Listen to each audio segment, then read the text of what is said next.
नमस्कार, मैं सुजाता पांडे।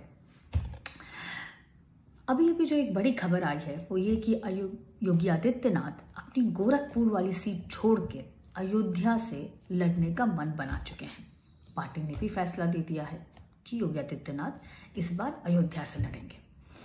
विरोधी कह रहे हैं कि ये फैसला इसलिए लिया गया है क्योंकि जो योगी आदित्यनाथ का 80 बनाम 20 का जो फॉर्मूला है ये उसको भुनाने की तरकीब है और ये सीट को चेंज करना इसी रास्ते पे एक नया कदम है। जहाँ तक मेरा मानना है कि ये जो फैसला लिया गया है ये सिर्फ 2022 को लेके नहीं, ये एक लंबी सोच के, एक लंबी राजनीति, एक लंबी रणनीति का हिस्सा है जिसमें सिर्फ और सिर्फ उत्तर प्रदेश के इस बार के जो चुनाव हो रहे हैं वो केंद्र बिंदु नहीं है, उसमें वो भी केंद्र बिंदु है कि मोदी के बाद कौन, मोदी के बाद भाजपा का जो ध्वज है, जो हिंदुत्व का ध्वज है को लेके चलने वाला बड़ा चेहरा कौन हो सकता है।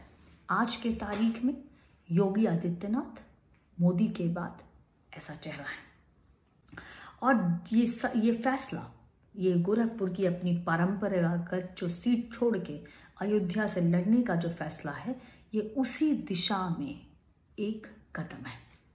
देखिए, हमारा देश एक महान देश है और महान देश इसलिए है क्योंकि एक महान इतिहास रहा है इसके पीछे, और उस महान इतिहास के कई पन्ने ऐसे हैं जो आज भी एक तरह से विवादित हैं।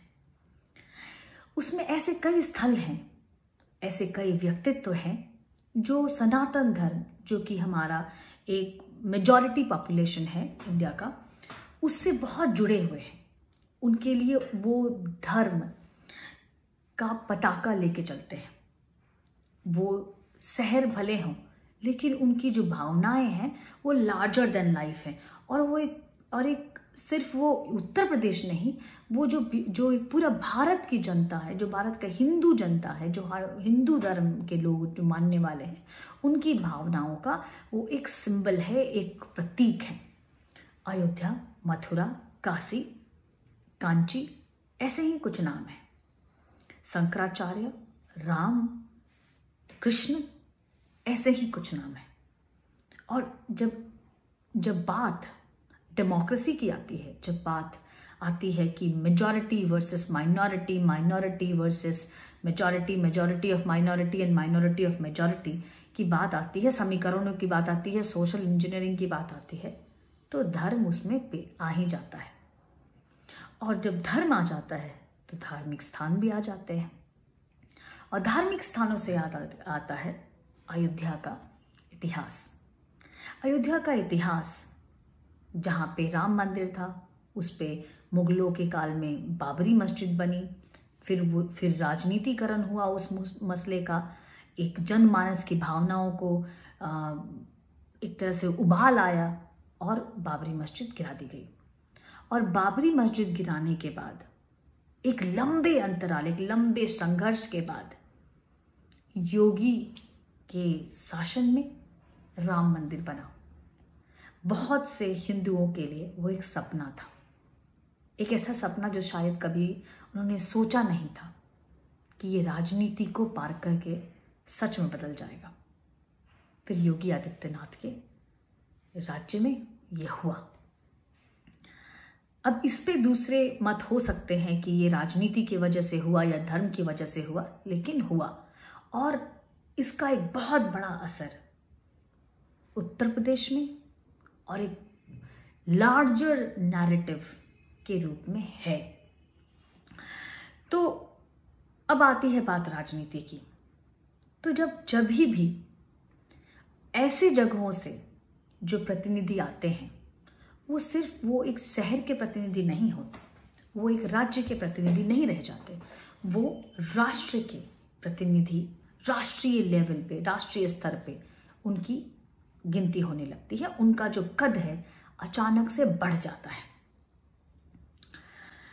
और ये जो योगी आदित्यनाथ ने फैसला लिया है कि वो गोरखपुर छोड़ के अयोध्या जाएंगे, ये भी उसी राजनीति, रणनीति और सोच का हिस्सा है।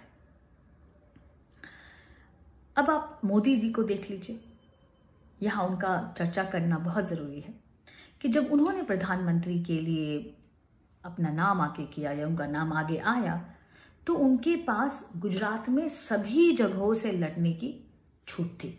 वो अहमदाबाद से लड़ सकते थे, गांधीनगर से लड़ सकते थे, कच्छ से लड़ सकते थे, भुज से लड़ सकते थे, सबसे कहीं से लड़ सकते थे। काफ़ी पॉपुलर नेता थे, लेकिन उन्होंने क्या चुना? काशी।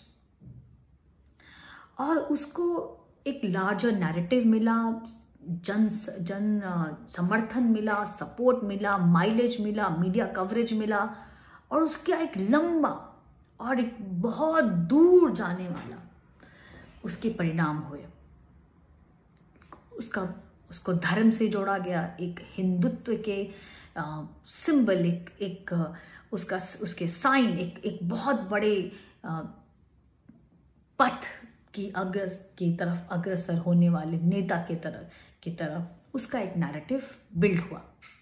वही होगा अयोध्या में, क्योंकि अभी राम मंदिर बन रहा है। अयोध्या में काफ़ी गहमा गहमी है, काफ़ी सारी बातें हो रही हैं। तो जब भी अयोध्या से वो चुनाव लड़ेंगे तो योगी आदित्यनाथ का कद अचानक से मोदी के समकक्ष आ जाएगा। ये एक तरह से संघ की एक रणनीति भी है, एक सोच है कि मोदी के बाद क्या। तो मोदी के बाद आज के परिप्रेक्ष्य में योगी ही हैं जो हिंदुत्व की एक छवि रखते हैं, एक ऐसे नेता की छवि रखते हैं जो उत्तर प्रदेश को जिसने बदल दिया, और शायद मोदी के जो उनके जो पद चिन्ह हैं उस पर चल पाए, उस लोकप्रियता को बना रख पाए, एक मोबिलाइज कर पाए, पोलराइज कर पाए, लोगों को अपने धर्म के तरफ खींच पाए और उसको वोट में कन्वर्ट कर पाए। और इस तरह वो ये भी साबित करेंगे कि सिर्फ वो गोरखपुर में नहीं, किसी भी जगह से लड़ सकते हैं, उन्हें वहाँ का जन समर्थन मिल सकता है और वो एक जमीन से जुड़े हुए नेता के रूप में उभरेंगे। ये उनके जो पार्टी के अंदर जो उनकी छवि है, जो उनका व्यक्तित्व है, उसको भी ऊपर ले जाएगा, कि वो अचानक से डायरेक्टली मोदी के साथ कंपेयर होंगे। और दूसरा, वो उनका ये भी बताएगा कि वो किस तरह से ऐसे नेता हैं जो जीत के आते हैं अपने ही चुने हुए प्रत्याशियों के बीच से, चुन के नहीं, अपर हाउस के तरफ से नहीं आते, जैसे कि मायावती हैं, आप अखिलेश यादव हो गए, और अब शायद प्रियंका गांधी ने भी ये के बारे में भी कहा जा रहा है कि वो भी चुनाव नहीं लड़ेंगी। तो ये उनका एक डायरेक्ट बेनिफिट है उनके प्रतिद्वंदियों के मुकाबले में। उसके बाद जो अभी नेता छोड़ के जा रहे हैं, वो जो ओबीसी वाला जो ये है, उसमें बहुत सारी सीटें जो हैं वो अवध और पूर्वांचल में हैं। वहाँ वो भी एक नैरेटिव होगा जिसको वो कट करेंगे, कहेंगे कि नहीं, अगर हमको ओबीसी का सपोर्ट नहीं है तो हम इतने प्रचंड बहुमत से कैसे जीत पाए। तो ये भी एक बात है। और आप क्या सोचते हैं ये मुझे कमेंट बॉक्स में लिख के ज़रूर बताइएगा। नमस्कार, जय भारत, जय हिंद।